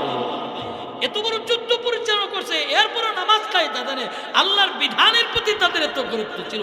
প্রিয় ভাইয়ের আমার, কিন্তু এখন দেখেন আমরা আমাদের অবস্থা কি হলো? আল্লাহর জান্নাতে যেতে চাই, তো জান্নাতে যাওয়ার সর্বপ্রথম চাবিকাঠি হলো নামাজ। সর্বপ্রথম চাবি হলো নামাজ। তো নামাজ আমাদের কাছে নাই, তার গুরুত্ব আমাদের কাছে নাই। আজান হয় আল্লাহু আকবার, আল্লাহ সবচেয়ে বড়। সিএনজি চালানো বড় নয়, অটো চালানো বড় নয়, ব্যবসা করা বড় নয়, চাকরি করা বড় নয়, কৃষি কামারে খেতে জমিতে কাজ করা বড় নয়, আল্লাহর কদমে সিজদা দেওয়া বড়। মুয়াজ্জিন ডাকে হাইয়া আলাস সালাহ, নামাজের দিকে এসো, হাইয়া আলাল ফালাহ, কল্যাণের দিকে আগাও, কল্যাণের দিকে আগাও। কল্যাণ যদি চাও তো নামাজের দিকে আসো। কিন্তু আমরা কল্যাণ তালাশ করি চাকরির ভিতরে, কল্যাণ তালাশ করি সিএনজি চালানোর ভিতরে, কল্যাণ তালাশ করি অটো চালানোর ভিতরে, কল্যাণ তালাশ করি আমরা কৃষি জমির ভিতরে। কল্যাণ দেওয়ার মালিককে জোরে বলেন কে? জোরে একটা ডাক দেন ইয়া আল্লাহ। ইমানের আওয়াজে ডাক দেন ইয়া আল্লাহ। পড়েন সুবহানাল্লাহ, আলহামদুলিল্লাহ, ওয়ালা ইলাহা ইল্লাল্লাহু, আল্লাহু আকবার। কল্যাণ দেওয়ার মালিক একমাত্র আল্লাহ। কিন্তু আজকে আমরা দুনিয়ার দিকে দৌড়ে আমরা কল্যাণ তালাশ করি না। দুনিয়া আমাদেরকে কল্যাণ দিতে পারে না। এই দুনিয়া মরিচিকা, এই দুনিয়ার মহব্বত নয়, এই দুনিয়ার মহব্বত আর ভালোবাসা নয়। মহব্বত করতে হবে কোরআন এবং রাসূলের আদর্শ সুন্নাহকে এদের কিন্তু মহব্বত করতে পারি, এই দুই জিনিসের মহব্বত আমাদেরকে আল্লাহর জান্নাত পর্যন্ত নিয়ে যাবে। জোরে বলুন সুবহানাল্লাহ। আল্লাহর জান্নাত পর্যন্ত দুই জিনিসের মহব্বত নেওয়া যাবে। কিন্তু আমাদের অবস্থা হলো দুনিয়ার মহব্বত। আল্লাহ রাসূল বলে শেষ জামানায় আমার উম্মতরা এমন কিছু কোয়ালিটি মহব্বত করবে যে কোয়ালিটির মহব্বত দিলে থাকার কারণে এরা ধ্বংসের দিকে নিমজ্জিত হবে। এক নম্বর রাসূল বলে ইউহিব্বুদ দুনিয়া ওয়া ইয়ানসাউনাল আখিরাহ। আমার উম্মত দুনিয়াকে মহব্বত করবে, আখিরাত ভুলে যাবে। আজকে দেখেন প্রত্যেকটা মানুষ দুনিয়া দুনিয়া দুনিয়া নিয়ে ব্যস্ত ব্যস্ত, আখিরাতের কোনো ফিকির নাই। দুনিয়ার সেটেলমেন্টের খুব চিন্তা করে, আখিরাতের সেটেলমেন্টের কোনো চিন্তা নাই। দুনিয়ার সেটেলমেন্টের চিন্তা করে আমার 60 বছরের হায়াতে জিন্দেগি শেষ করলাম। দেখেন একটা বাড়ি, একটা গাড়ি, একটা নারী, এরপরে ছেলে মেয়ের প্রতিষ্ঠিত করতে গিয়া দুনিয়ার হায়াত শেষ, দুনিয়ার হায়াত শেষ। আমাকে কবরের ডাক চলে আসে, দুনিয়ার হায়াত শেষ। কিন্তু আমরা এই দুনিয়া নিয়ে ব্যস্ত হয়ে গেলাম, আখিরাতের কথা বলে গেলাম। পাকিস্তানের জাস্টিস আল্লামা তকি উসমানী হাফিজাহুল্লাহ, ওনার আব্বাজি মুফতি শফি রহমাতুল্লাহ আলাইহি বলে এই দুনিয়াটা হলো ছায়ার মতো। যেমন করে আমরা চন্দ্রিমা রজনীতে ঘর থেকে বের হয়, সামনের দিকে হাঁটলে আমার আপনার দেহের ছায়াটা সামনে যায়, পিছনে চলে আসলে এই ছায়াটা পিছনে চলে যায়। ঠিক তিনি দুনিয়াকে এই ছায়ার সাথে তুলনা করে আমরা যখন দুনিয়াকে লাথি মেরে আমরা আল্লাহর দিকে দৌড়াবো, পুরা দুনিয়াকে আল্লাহ আমাদের দিকে দৌড়াবে। জোরে বলুন সুবহানাল্লাহ। জালালউদ্দিন রুমি রহমাতুল্লাহ আলাইহি বলে এই দুনিয়াটা হলো কিস্তির মতো। কিস্তিকে যখন নৌকা কমপ্লিট মিস্ত্রি বানায় পানির উপরে ভাসায় দেয়, ততক্ষণ পর্যন্ত কিস্তিটা নিরাপদ থাকে। ডানে বামে সামনে পিছনে নিচে পানি থাকে, ততক্ষণ পর্যন্ত নিরাপদ। যখন তখ্ত একটা ফেটে যায়, কিস্তির ভিতরে পানি প্রবেশ করা আরম্ভ করে, যেই পানিটা নৌকার জন্য জীবন ছিল ওই পানিটা নৌকার জন্য হয় মরণ। ঠিক জালালউদ্দিন রুমি বলে দুনিয়া ঠিক এই রকম। যারা দুনিয়া সবচেয়ে বেশি কামাই করতে যায়, যতটুকু দরকার ততটুকুন কামাই করো, এর চেয়ে বেশি কামাই করতে গেলে 9 রে 6 বানাতে হবে, 6 রে 9 বানাতে হবে। 2 নম্বরে 1 নম্বর বলে সাপ্লাই দিতে হবে, মানুষকে ধোঁকা দিতে হবে। এই কাজটা আজকে সবচেয়ে বেশি মানুষ করতেছে। জোরে বলুন ঠিক কিনা? সব জায়গায় ধোঁকা। আপনি একজন ফল বিক্রেতার কাছে ফল খরিদ করতে যাবেন, সুন্দর করে ডিসপ্লে করে রাখছে ভালো ভালো ফলগুলি, নতুন ফলগুলি। যদি এই ডিসপ্লে দেখে বলেন ভাই এই দিক থেকে ফল দাও, সে এই দিকে জিন্দিগি তো দিব না। আপনি দেখাইব যা দিব পিছনেরটা, তার মানে ধোঁকা। দুধ বিক্রেতা দেখায় 1 নম্বর দুধ, কিন্তু তার দুধ আছে মিশ্রিত পানি। প্রিয় ভাইয়ের আমার, এক কথায় সমস্ত মানুষ ধোঁকা দিয়ে আজকে দুনিয়া কামাই করতেছে, নিজের আখিরাত বরবাদ করে দুনিয়া কামাই করতেছে। আল্লাহ রাসূল বলেন মান গাশশা ফালাইসা মিন্না, যে আমার উম্মতকে ধোঁকা দিবে সে আমার উম্মতের অন্তর্ভুক্ত নয়। কিন্তু প্রত্যেকটা মানুষ আজকে ধোঁকা দিতেছে, ধোঁকা দিয়া দুনিয়া কামাই করতেছে। প্রিয় ভাই, এই দুনিয়াটা আসলেই ধোঁকা, মরিচিকা। এর পিছনে পড়ে আমি আমার আখিরাতের সেটেলমেন্টের কথা বলে গেলাম না। আখিরাতের সেটেলমেন্ট রাসূলের সাথে ভিআইপি লাউন্সে আল্লাহর জান্নাতে যাব, তো কোরআন এবং সুন্নাহকে আমি গাইডলাইন হিসাবে নেব।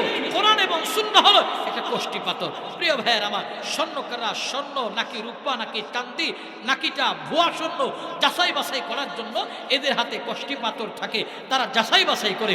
ঠিক প্রত্যেকটা মানুষ তার সামনে কষ্টি পাথর হলো কোরআন এবং সুন্নাহ। যাচাই করতে পারবে যে আমি কতটুকু এটা মানলাম, যদি মেনে থাকি তো আল্লাহর জান্নাতে যাওয়া সম্ভব আমার জন্য, আর যদি না মানি তো আমার জন্য জাহান্নাম সামনে আছে, অবধারিত জাহান্নাম সামনে আছে। জান্নাতে যদি যেতে চান, কোরআন এবং সুন্নাহর মহব্বত আমাদের দিলে থাকা চাই। প্রিয় ভাইয়ের আমার, যে কথা বলতেছিলাম, সুন্নাতের মহব্বত, আল্লাহ রাসূলের মহব্বত, ভালোবাসা প্রত্যেকটা মুসলমানের হৃদয়ের ভিতরে থাকা চাই। কিন্তু এই মহব্বত নেই, এই মহব্বত আদর্শ নাই। আজকের ক্রিকেটারের আদর্শ আমার কাছে আছে, ফুটবলারের আদর্শ আছে। ক্রিকেটার কোন স্টাইলে চুল কাটিং করে সে আদর্শ আমি গ্রহণ করলাম, ফুটবলার কোন স্টাইলে চুল কাটিং করে সে আদর্শ গ্রহণ করলাম, সে কোন ব্র্যান্ডের ঘড়ি পরে সেটাও ফলো করলাম, কোন ব্র্যান্ডের সে গেঞ্জি পরে শার্ট পরে কোন ব্র্যান্ডের প্যান্ট পরে সেটাও আমি ফলো করি। আর একজন ফুটবলার যদি হাফ প্যান্ট পরে, সেও মুসলমানের পোলাপান আজকে হাফ প্যান্ট পরে সতর খুলে ঘুরে মুসলমানের ছেলে পেলে আজীব অবস্থা। বলে কি বলে, আমি অমুক ফুটবলারের অনুসারী। অমুক ফুটবলার তোমাকে জান্নাতে নেবে না দোস্ত, অমুক ক্রিকেটার তোমাকে জান্নাতে নেবে না। ইন্দুর বান্দুর হইয়া তোমার চুলের কাটিং করলা, এই ইন্দুর বান্দুর যার কাটিং করলা সে তোমাকে জান্নাতে নেবে না। জান্নাতে নিবে ভিআইপি লাউঞ্জে আমার আপনার রাসূল। তো রাসূলের সাথে দিলের কানেকশন থাকতে হবে, প্রত্যেকটা জায়গায় সুন্নাতকে প্রমোট করতে পারবো, তো আল্লাহ রাসূলের সাথে জান্নাতে যাওয়া সম্ভব। আমরা নবীর সাথে জান্নাতে যেতে চাই, এই কথা আমরা সবাই বলি, তো জান্নাতে যাওয়ার আমল করার দরকার আছে না নাই? মহাব্বত এবং ভালোবাসা। মহাব্বত একটা গভীর থেকে হয়, রসুলের সাথে মহাব্বত আমাদের থাকা চাই। প্রিয় ভাইয়ের আমার, আল্লাহ রসুলের একজন সাহাবী, যার নাম হলো হযরত হারিস রাদিয়াল্লাহু তাআলা। ছোট্ট মানুষ, যুদ্ধের দামামা বাজছে, চতুর্দিকে মুজাহিদরা রসুলের সামনে আসতে আরম্ভ করলেন। তো আল্লাহ রসুল যাদেরকে যুদ্ধে নেওয়ার উপযোগী মনে করলে রসুল এদেরকে দেখে বলেন ডান দিকে যাও, যাদেরকে উপযোগী মনে করে রসুল বলে বাম দিকে যাও। তো আল্লাহ রসুলের সামনে যে সাহাবী এসে দাঁড়াইছে, সে যত বড় ইতিহাসের পাতায় আসে, সে যত বড় তার তলোয়ারটা তত বড়। তার নাম হলো হযরত হারিস রাদিয়াল্লাহু তাআলা। রসুল তার এই অবস্থা দেখে ডানে যেতে বলেন নাই, বামে যেতে বলেন নাই, কেবল আমার রসুল মহব্বত আর ভালোবাসা দেখে একটা মুস্কি হাসি দিছে। যুদ্ধের কাফেলা যখন প্রস্তুত হয়ে গেল, রাহমাতাল লিল আলামিন আমার যাদেরকে জিহাদে যাওয়ার অনুমতি দিবেন এদের হাতে পতাকা তুলে দিলেন। এরই নবীর উম্মতের দল, মহাব্বত কেমন, ভালোবাসা কেমন সাহাবাত মাইন্ডে ছিল। নবীর সাহাবী হারিস রাদিয়াল্লাহু তাআলা আনহু আল্লাহর নবীর সামনে দাঁড়ায় রয়েছে। আল্লাহর পয়গম্বর যখন সবাইরে বিদায় করে দেয়, এমন সময় যে ডান দিকে কাফেলা জিহাদের ময়দানে যাবে, এদের মধ্য থেকে একজন মুরব্বী সাহাবী হারিস রাদিয়াল্লাহু তাআলা কানে কানে এসে বলে, এরে হারিস, তুমি এখানে দাঁড়ায় আছো কেন বলো? হারিস রাদিয়াল্লাহু তাআলা কান্না করে করে বলেন, শুনো, আমি আমার নবীর মহব্বত আর ভালোবাসা নিয়ে জিহাদে যাওয়ার জন্য তলোয়ার নিয়ে দাঁড়াইছিলাম। আল্লাহর পয়গম্বর আমাকে ডানে যেতেও বলেন নাই, বামে যেতেও বলেন নাই, বলো না আমি এখন কই যামু? আল্লাহর পয়গম্বর যে আমারে অনুমতি দেয় নাই। ওই মুরব্বী সাহাবী বলেন, হারিস শোনো, তোমাকে আল্লাহ রসুল ডানে যেতেও বলেন নাই, বামে যেতেও বলেন নাই, তবে নবীজি তোমারে দেখে মুস্কি হাসি দিয়েছে, আমরা বলতে পারি মুস্কি হাসিতে তোমার জন্য ইজাজত। চলো তুমি বাড়িতে না ফিরে গিয়ে আমাদের সঙ্গে জিহাদের ময়দানে চলো। রাহমাতাল লিল আলামিনের সাহাবী হারিস রাদিয়াল্লাহু তাআলা জিহাদের ময়দানে কেবলমাত্র নবীর মহব্বত নিয়ে গেল। নবীর মহব্বত নিয়ে জিহাদের ময়দানে যাওয়ার পর যুদ্ধ করে করে করে করে করে করে হারিস রাদিয়াল্লাহু তাআলা শাহাদাতের অমীয় সুধা পান করলেন, শহীদ হয়ে গেল। যুদ্ধ শেষ হওয়ার পর সমস্ত শহীদদেরকে যখন একত্রিত করতে আরম্ভ করলেন, এমন সময় কে জানি উম্মে হারিসা তথা হারিস রাদিয়াল্লাহু তাআলার মার কাছে গিয়া খবর দিয়া দিল, এরে হারিসের আম্মা জান শোনো, তোমার হারিস জিহাদের ময়দানে গিয়ে শহীদ হয়ে গেল। তবে পরক্ষণে আবার বললেন, শোনো, তুমি তোমার সন্তানের কে শহীদ দাবি করলে চলবে না। বলে কেন? বলে তোমার সন্তান অনুমতি ছাড়া গেল। আল্লাহর পয়গম্বর তাকে মৌখিকভাবে অনুমতি দেয়নি, আল্লাহর পয়গম্বরের অনুমতি ছাড়া জিহাদের ময়দানে গেল। তোমার সন্তান শহীদ নয়, শহীদের মা দাবি করলেও চলবে না। এই কথা শোনা মাত্র উম্মে হারিসা ঘর থেকে দৌড়ে বের হয়ে গেল। এই নবীর উম্মতের দল, খেয়াল করো, উম্মে হারিসা আমার নবীর সামনে দাঁড়ায় গিয়া বলে, নবী আমার, আপনার সামনে একটা জিনিস জানার জন্য আগমন করলাম। নবী আমার বলেন, কি জানবার চাও বলো? আল্লাহর পয়গম্বরের কাছে উম্মে হারিসা কান্না করে করে বলেন, এরি আল্লাহ নবী আমার, বলেন না আমার সন্তান যে জিহাদের ময়দানে গেছে সে শহীদ কিনা? একজন আমার কাছে খবর পৌঁছালো সে নাকি শহীদ নয়, আপনি নাকি তার অনুমতি দেন নাই, অনুমতি ছাড়া গেছে। আপনি বলেন না আমার সন্তান শহীদ কিনা? যদি শহীদ বলেন, এই যে আমি চোখের পানি মুছিলাম, আর কান্না করব না। আর যদি অনুমতি ছাড়া গিয়ে থাকে তাহলে এই শাহাদাতের কোনো মূল্য নাই, এই শাহাদাতের কোনো মূল্য নাই। আমি আল্লাহর সামনে শহীদের মায়ের মর্যাদা নিয়ে দাঁড়াতে পারবো না। বলেন না নবী আমার, আমার সন্তান শহীদ কিনা? বলে আল্লাহর পয়গম্বর উম্মে হারিসাকে বলেন, উম্মে হারিসা শুনো, তোমার হারিস মহব্বত আমার ছিল, ভালোবাসা আমার ছিল, কিন্তু তারে আমি সাইজে ছোট দেখে ডানে যেতে বলি নাই, বামে যেতে বলি নাই, কিন্তু মহব্বতে দেখে একটা মুস্কি হাসি দিলাম। এই হাসিটাই তার জন্য ইজাজত, অনুমতি। অতএব তোমার সন্তান শহীদ ময়দানে মাহশারে তুমি শহীদের মায়ের মর্যাদা নিয়ে দাঁড়াবা। এর নবীর উম্মতের দল, খেয়াল করেন, ছোট মানুষ কিন্তু মহাব্বত ছিলেন নবীর। মহাব্বত থেকে আল্লাহর পয়গম্বরের ডাকে সাড়া দিয়া শাহাদাত বরণ করে আল্লাহর জান্নাতের মেহমান বনে গেছে। জুড়ে বলুন সুবহানাল্লাহ। মহাব্বত এমন হওয়া চাই। আরে আল্লাহ রসুলের সাথে যাদের মহাব্বত ছিল তারা আল্লাহ রসুলের সাথে জান্নাতে যাবে। রসুল যে রাস্তা দিয়ে হেঁটে চলছে, এই রাস্তা আল্লাহর সাথে, রসুলের সাথে জান্নাতে যাবে। রসুল যে গাছের ছায়ার নিচে বসেছে, ওই গাছ আল্লাহ রসুলের সাথে আল্লাহর জান্নাতে যাবে। রসুল যে খচ্চরের উপরে সওয়ার হয়েছে, যে উটের উপরে সওয়ার হইছে, যে ঘোড়ার উপরে সওয়ার হইছে, এই ঘোড়া খচ্চর উট আল্লাহ রাসূলের সাথে জান্নাতে যাবে। আরে আল্লাহ রাসূল যে পাহাড়ের পাদদেশ দিয়ে হাঁটেছে, পাহাড় নবীর সাথে জান্নাতে যাবে। নবীর সাথে পাহাড়েরও মহব্বত ছিল, ভালোবাসা ছিল। আল্লাহ রাসূল একদিন নববী থেকে বের হয়ে উহুদ পাহাড়ের পাদদেশ দিয়ে হাঁটতেছে। ফিরতি পথে রাসূল উহুদের কিনারা দিয়ে আয়েশা অন্য পথ ধরে মদিনায় ঢুকতেছে। এমন সময় উহুদ পাহাড় আল্লাহ রাসূলের ব্যথায় ব্যথিত হয়ে কান্না করতেছে। জোরে বলুন আল্লাহু আকবার। আল্লাহ তাআলা জিজ্ঞাসা করেন, ওহদ তুমি কান্না করো কেন? বলে, আল্লাহ আপনার হাবিব এই পথ ধরে হেঁটেছে, আমি অন্য পাহাড়ের মধ্যে গর্ব করে বলছি আল্লাহ রাসূল আমার যার জন্য কুল কায়নাত আল্লাহ বানাইছে, আমি পাহাড়কেও সৃষ্টি করেছে, তিনি আমার পাদদেশ দিয়ে হেঁটে যাইতেছে, আমি ধন্য। আজকে তোমাদের চেয়ে আমি দামি, গর্ব করে বলেছি। কিন্তু ফের রাসূল ফিরতি পথে আমার দিকে আসে নাই, অন্যদিকে যাচ্ছে, এই কারণে আমি কান্না করতেছি।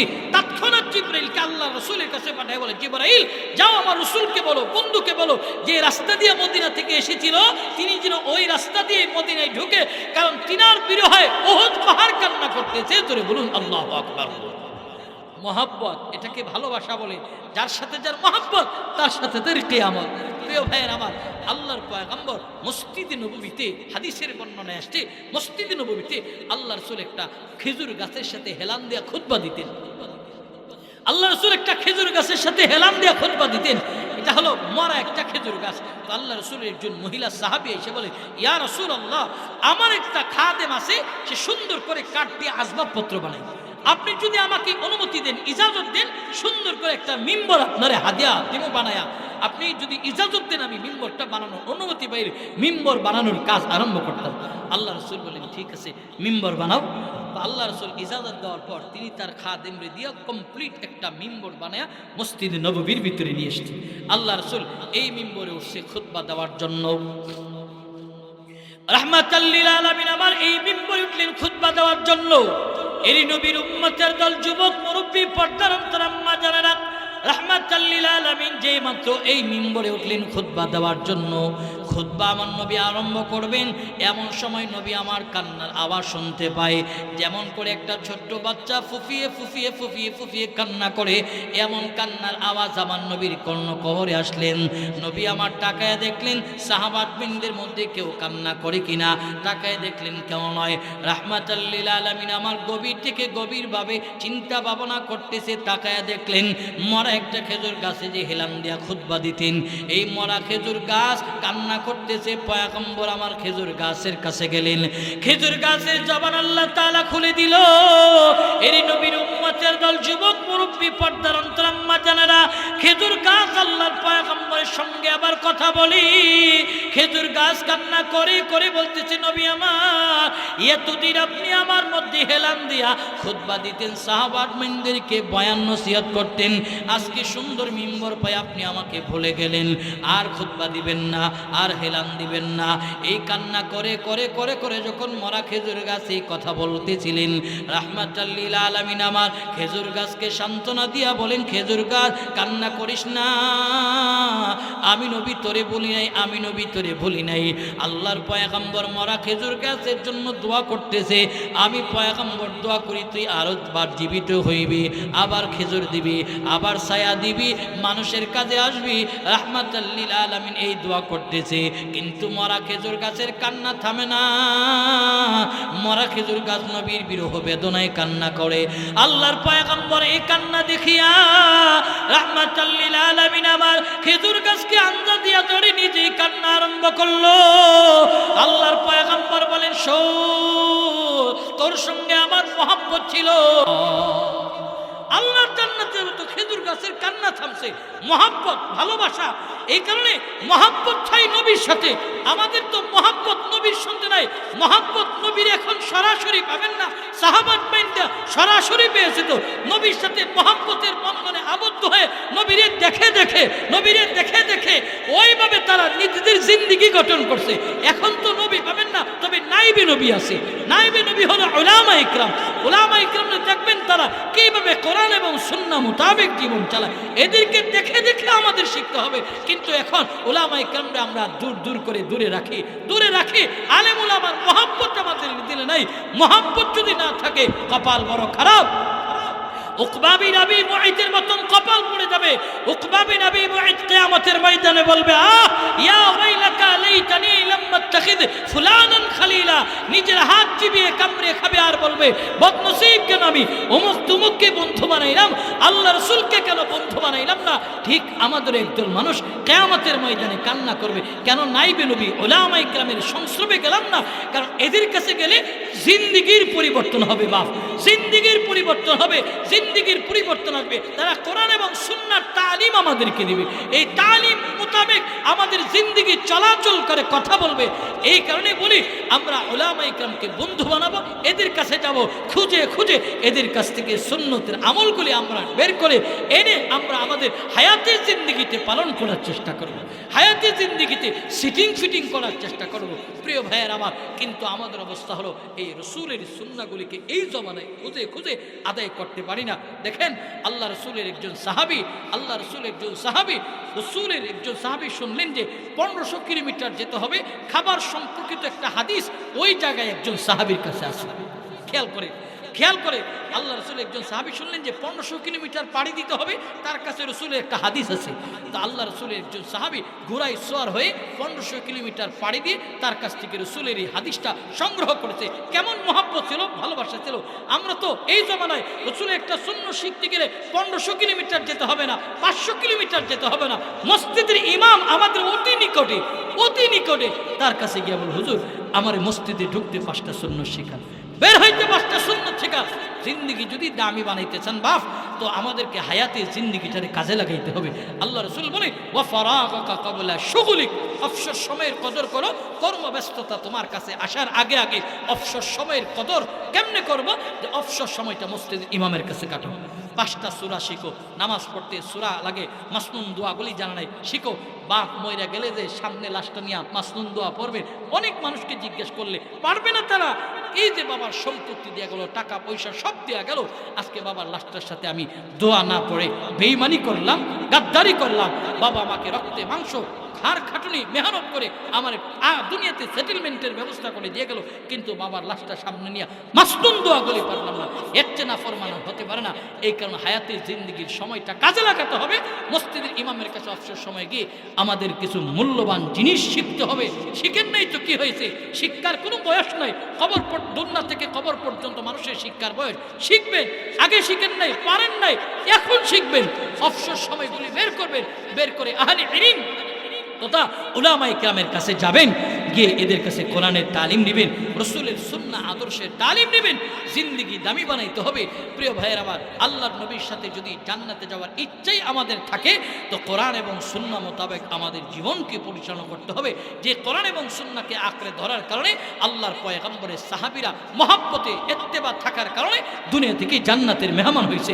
আল্লাহ রসুল যখন মেরাজের রজনীতে গেলেন, দেখেন আল্লাহ রসুলের সাহাবীরা কত দামি। আবু বকর, উমর, উসমান, আলী, তারা কত দামি।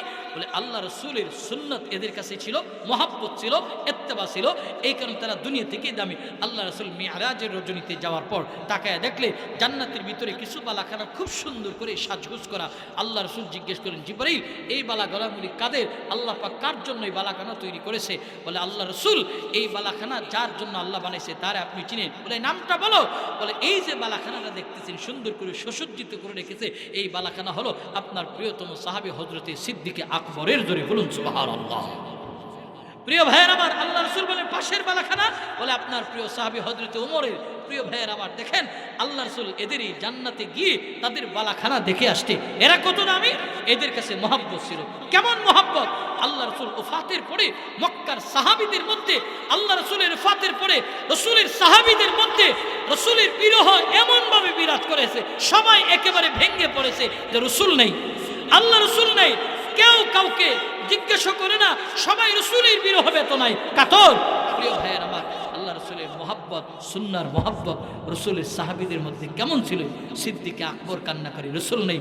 ওমর তো তলোয়ার নিয়ে দৌড়াইতেছে আর বলতেছে, যেই বলবে রাসূল নেই তার মাথা আলাদা করব, মাথা আলাদা করব। কে থামাবে ওমরকে? সিদ্দিকে আকবরকে হাতে ধরে বলেন, এই ওমর, তুমি শুধু একাই রাসূলকে ভালোবাসো, আমি বাসি না? আমার হৃদয়ে আমার রাসূলের মহব্বত নাই? রাসূলের মহব্বতকে তুমি দেখতে চাও? এখন সিদ্দিকে আকবর রাসূলের বিরহে একটা শ্বাস ছেড়েছিলেন। তৎকালীন সময়ের ইতিহাসবিদ লেখেন এই গরম হাওয়াটা যদি সাদা সামিয়ানাতে লাগতো, সাদা সামিয়ানাটা পর্যন্ত কালো হয়ে যেত, এমন একটা বিরহের এসেছিলেন। যদি বলুন আল্লাহু আকবার। প্রিয় ভাইয়ের আমার, আল্লাহ রসুলের সাহাবীরা এত মহব্বত করতেন রসুলকে। প্রিয় ভাইয়ের আমার, রসুলের ওফাতের পর হযরতে বেলাল হাফসী রাদিয়াল্লাহু তাআলার অবস্থা কেমন হলো, তার মহব্বত কেমন। আমরা তো আজকে মহব্বত নিয়ে মক্কা যাই, মক্কা জিয়ারা করে রসুলের বাড়িতে জিয়ারা করতে যাই, রসুলের সালাম দিতে যাই, রসুলের মহব্বতে আমরা রসুলের জিয়ারা রওজা সালাম দেওয়ার জন্য যাই। কিন্তু আল্লাহ রসুলের সাহাবী হযরতে বেলাল রসুলের ওফাতের পর নবীর বিরহ সহ্য না করতে পারা মদিনা থেকে দামেস্কে চলে গেছে। শুধু রসুলের মহব্বত। আল্লাহ রসুল আজান দিলে মদিনার মসজিদে দাঁড়ায় নামাজ পড়তো। এখন আজান দিলে কে নামাজ পড়াবে, কে আসবে, কে বেলাল বলে ডাক দিবে, এই মহব্বত ছিল। বলে আমি আর এই মদিনায় থাকবো না। রাহমাতাল লিল আলামিনের সাহাবী হযরতে বেলাল হাফসী রাদিয়াল্লাহু তাআলা আনহু আল্লাহর পয়গম্বরের ওফাতের পর গভীর রজনীতে গাটুরি বেইদা হযরতে সিদ্দিক আকবরের দরজায় হাজির হয়ে গেল।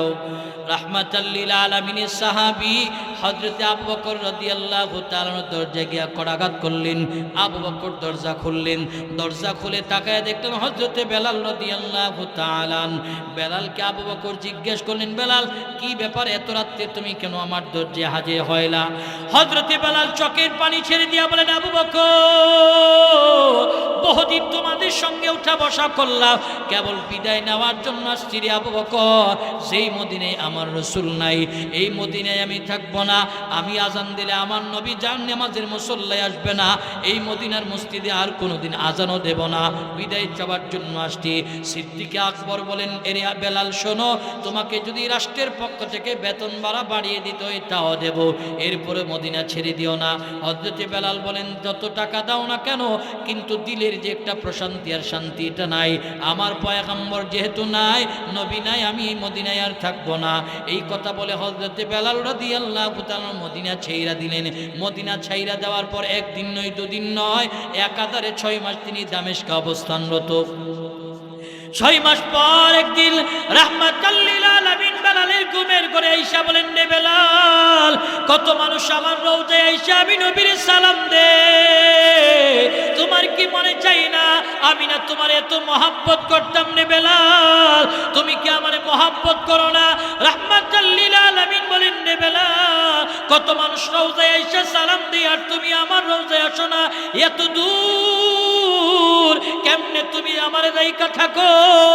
রাহমাতাল লিল আলামিন আমার স্বপ্নে যুগে বেলাল রেইসা এই কথা বলার পর বেলাল রাদিয়াল্লাহু তাআলার ঘুম ভেঙে গেল। হাউমাউ করে কান্না আরম্ভ করলেন। কান্না করে করে করে করে আবার গাটুরি বাইদা দামেস্কে থেকে 6 মাস পর হযরতে বেলাল হাফসী রাদিয়াল্লাহু তাআলা মদিনায় ঢুকলেন। মদিনায় আমার রাসূলকে সালাম দিল। সালাম দেওয়ার পর তিনি দামেস্কে আবার রওনা হয়ে যাবে। এমন সময় সমস্ত সাহাবা আজমাইনরা, তার মধ্যে অন্যতম হযরতে সালমান ফারসি রাদিয়াল্লাহু তাআলা তিনি তাকায়া দেখলেন পয়গম্বরের সাহাবী হযরতে বেলাল আমার রাসূলের রওজার জালি দইরা কান্না আরম্ভ করলো। রওজা দরে দরে দরে দরে কান্না করতেছে। এমন সময় সালমান ফারসি সবাই ডেকে বলে, এরি মক্কার সাহাবীরা কোথায়? এই যে দেখো তোমাদের ভাই বেলালের আগমন হইছে। সমস্ত সাহাবা আজমাইনরা বেলালের কথা শুনে সবাই বেলালের কাছে আসলো। আয়েশা হযরতে বেলাল রাদিয়াল্লাহু তাআলাকে ধরে কান্না আরম্ভ করলেন। এক ফাঁকে তারা বললেন, বেলাল, বহুদিন হলো তোমার কণ্ঠের আজান আমরা শুনি না। আমার নবী নাই তো কি হইল? আমরা তো নবীর সাহাবী আছি, এখনো সময় আছে, তুমি দামেস্কে না গিয়া এরি বেলাল আরেকটা বারের জন্য মিনারায় দাঁড়িয়ে আজান দাও। তোমার আজান শুনে আমরা আমাদের নবীর কথা স্মরণ করব। এই কথা বলার পর হযরতে বেলাল আবার বললেন, না, আমি আজান দেব না। যেই মদিনার মসজিদে আমার নবী ইমামতির মুসল্লায় দাঁড়াবে না, এই মদিনার মসজিদের মিনারায় দাঁড়িয়ে আজান দেব না। সবাই মিলে তার দরখাস্ত করলো, দরখাস্ত ফিরিয়ে দিল। এমন সময় সালমান ফারসি রাদিয়াল্লাহু তাআলা বলে, তোমরা বললে কাজ হবে না, যাও পয়গম্বরের দহিত্র হযরতে হাসান রাদিয়াল্লাহু তাআলার কাছে যাও। তিনারা যদি বলে বলেন অবশ্যই বেলাল তাদের কথা রক্ষা করবেন। হযরত হাসান রাদিয়াল্লাহু তাআলার কাছে যাওয়া হলো। হযরত হাসান রাদিয়াল্লাহু তাআলা হুসাইন রাদিয়াল্লাহু তাআলা দৌড়ে আইসা বেলালকে ধরে বলেন, বেলাল একটা বারের জন্য মিনারায় দাঁড়ে আজান দাও না, তোমার আজান শুনে আবার আমরা নানাজির কথা স্মরণ করব। হযরত বেলাল বললেন, ঠিক আছে, তোমরা আমার হাত ছেড়ে দাও, আজান দেব। সমস্ত সাহাবা মাইন্দা বললেন, বেলাল আমরা এত করে বললাম, আমাদের দরখাস্ত ফিরাইয়া দিলা।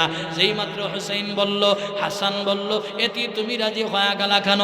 হযরত বেলাল বললেন, শোনো, যেই হাতে হাসান আমারে ধরেছে, যেই হাতে হুসাইন আমারে ধরেছে, আজানের কথা বললেন, এই হাতটা না জানি আমার পয়গম্বরের সাথে কতবার চুমু খেয়েছে আমার নবী, এই হাসানের হাতে আমার নবী কতবার চুমু খাইছি, যেই সিনায় আমার মানাকা করে চাপ দিয়া ধরছি, না জানি এই সিনাটা আমার রওজার নবীর সঙ্গে কতবার মানাকা হইছে।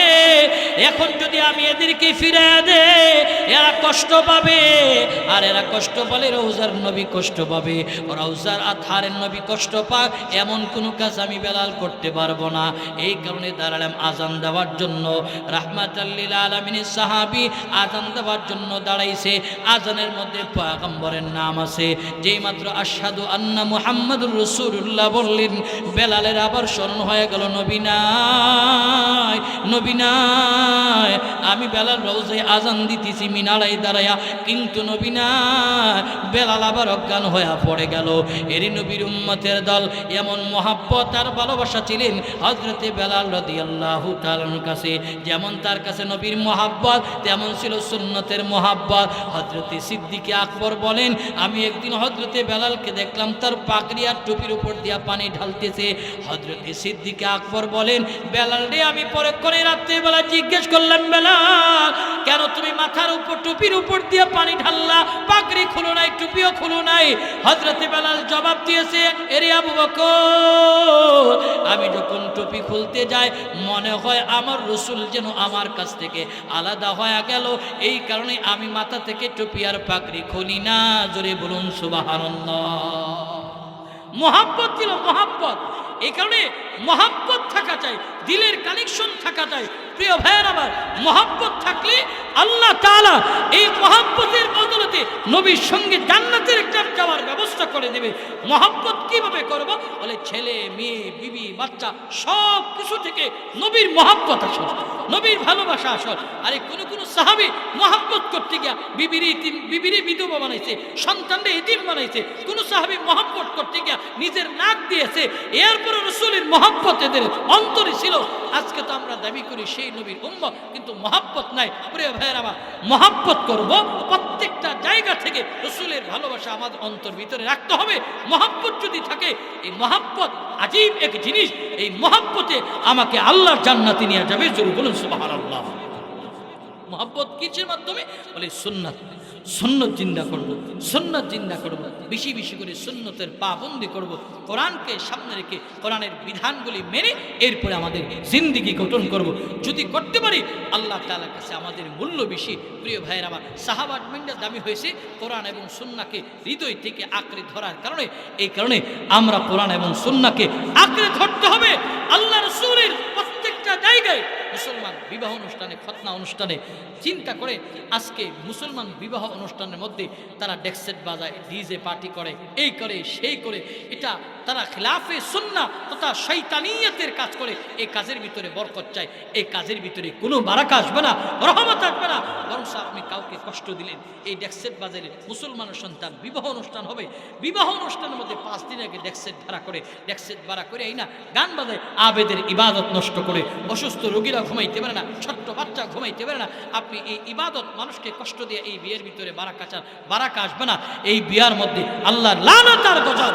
অতএব এই কাজটা আমরা করবো না। আমরা যারা গার্ডিয়ান আছি এই বিষয়টা খেয়াল রাখবো। আল্লাহ রাসূল বলেন যে সেজ্জ বলে আমার উম্মতেরা ওই হিব্বুনাজ যুনুবা ওয়া ইয়ানসাউনা তাওবাতা, আমার উম্মত সেজ্জ বলে গুনার কাজ খুব মজা করে করবে, তওবা ইস্তিগফারের কথা বলে যাবে।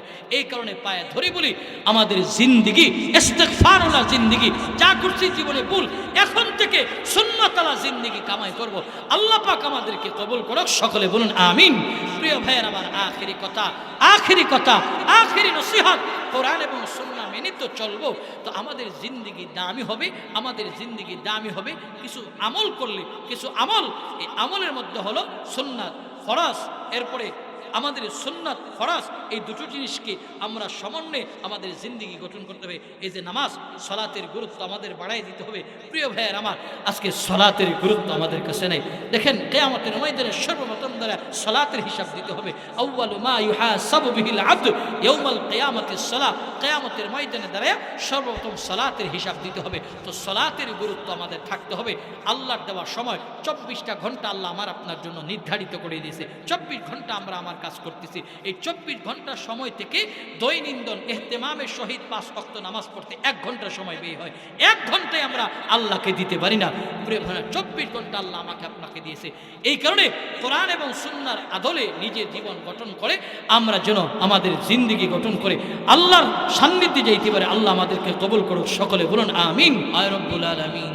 গভীর রাত উম্মতের যোগ্য বুজুর্গ ওলামায়ে কেরাম নিয়ে, সাদা দাড়িওয়ালা বাপজানদেরকে নিয়ে, আয় আল্লাহ নওজোয়ান যুবক ভাই পর্দানিশী মা বোনদেরকে নিয়ে আমি গুনাহগার হাত বাড়াইলাম। আজকের মজলিসে যার হাত পছন্দ হয়, কবুল হয়, তার হাতের উসিলা করে আমাদের জিন্দেগির সব গুনাহগুলিকে মাফ করে দাও। আয় আল্লাহ, জীবনে যত গুনাহ করলাম, জানা বা জানা, ইচ্ছা বানিয়েছি, শিরকি বিদআতি, সব গুনাহের উপরে শর্মিন্দা লজ্জিতে হাত বাড়িয়েছি। আয় আল্লাহ, বাড়ি ফিরার আগে আগে বেগুনাহ মাসুম বানায়া বাড়িতে ফিরে দাও। আয় রাব্বুল আলামিন, আমাদের এই মজমার সওয়াব পানিকে লক্ষ কোটি গুণে বাড়ায়া উম্মতের কান্ডারি নবীর রওজা আথারে সোনার মদিনার সবুজ গম্বুজের নিচে পৌঁছায়া দাও। ইয়া আরহামার রাহিমিন, ইয়া আকরামাল আকরামিন। আয় আল্লাহ, আমরা এখানে যারা হাত বাড়িয়েছি, আমাদের মধ্যে যারা অসুস্থ, শিফা দিয়া দাও। অভাবীদের অভাব দূর করে দাও, পেরেশানওয়ালার পেরেশানি দূর করে দাও। চাকরিজীবীর চাকরিতে বারাকা বাড়ায়া দাও, ব্যবসায়ীর ব্যবসার মধ্যে বারাকা বাড়ায়া দাও। ইয়া আরহামার রাহিমিন, ইয়া আকরামাল আকরামিন। দিলের পেরেশানওয়ালার পেরেশানি তুমি দূর করে দাও আল্লাহ। এই এলাকার আসমানি গজব আসমানে উঠে নাও, জমিনি গজব মাটির নিচে দাফন করে দাও।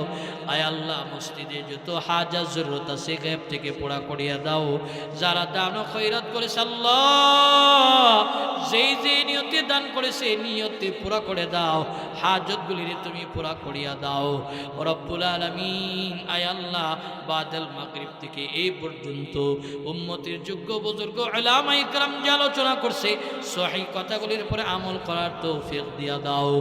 আয় রব্বুল আলামিন, এই মজমার মুরব্বী বাবাদেরকে হযরতে আবু বকরের মতন আবেদ হিসেবে কবুল করিয়া লও। যুবক নওজোয়ান ভাইদেরকে খালিদ বিন ওয়ালিদ, হযরতে ওমরের জন্য, ইসলামের জন্য কবুল করিয়া লও।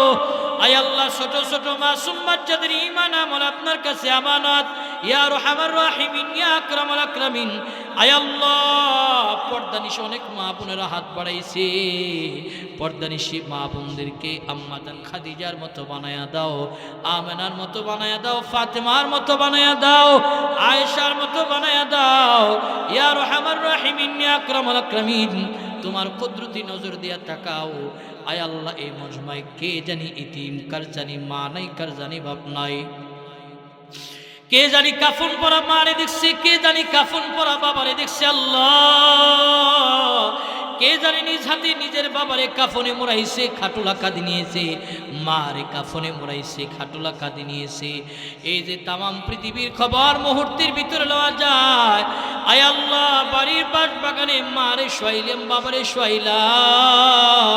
শীতের রজনীতে আমরা যখন গায়ের মধ্যে ঠান্ডা লাগে, কম্বল মুড়ি দিয়া ঘুমায়, কিন্তু এই রজনীতে মারে যায় জেগাইতে পারে না। রে মা, কবরে যে শৈশত্রে মা ঠান্ডা লাগে কিনা, বাবারে জেগাইতে পারি না, বাপ ঠান্ডা লাগে কিনা। আয় রব্বুল আলামিন, আমাদের যাদের মা বাবা নাই, আমাদের আম্মা আব্বার কবরটারে জান্নাতের বাগান বানায়া দাও। আমাদের গুনাহের কারণে আমাদের মা বাবার কবরে আযাব দিও না আল্লাহ রব্বুল আলামিন। আমাদের যাদের মা বাবা আছে, লম্বা নেক হায়াত দাও রব্বুল আলামিন। মা বাবার খেদমত আমাদের করার তৌফিক দাও। আয় আল্লাহ, এই মাহফিলকে উসিলা করিয়া এই মাহফিলের চতুর্পাশে যত কবরস্থান আছে আল্লাহ কবরের আযাব মাফ করে দিয়া কবরগুলির জান্নাতের টুকরা বানায়া দাও। এই মহল্লার যারা পৃথিবী থেকে বিদায় হয়ে গেছে এদেরকে মাফ করে দাও। আয় রব্বুল আলামিন, আয় আল্লাহ, এই এলাকার প্রত্যেকটা বেকারত্ব যুবক যারা আছে বেকার চাকরি নেই, চাকরির ব্যবস্থা করে দাও। যেই যুবতী বন্দির বিবাহর বয়স হয়েছে সঙ্গত কারণে বিবাহ হচ্ছে না, নেককার পাত্রের ব্যবস্থা করে দাও। এই এলাকার যারা প্রবাসী আছে প্রবাস জীবন সুখময় শান্তিময় করে দাও। আয় আল্লাহ, পনপাশের জিন্দিগি বড় কষ্টের জিন্দিগি। আয় আল্লাহ, এই গ্রামের প্রবাসী সহ তামাম বাংলাদেশের প্রবাসীদেরকে তুমি নিজ কুদরতের হাতে বিভিন্ন আযাব গুজব থেকে হেফাজত করো। বাংলাদেশকে শান্তির দেশ হিসেবে কবুল করে নাও। বহির্বিশ্বের যত চক্রান্ত ষড়যন্ত্র থেকে দেশে তুমি হেফাজত করো।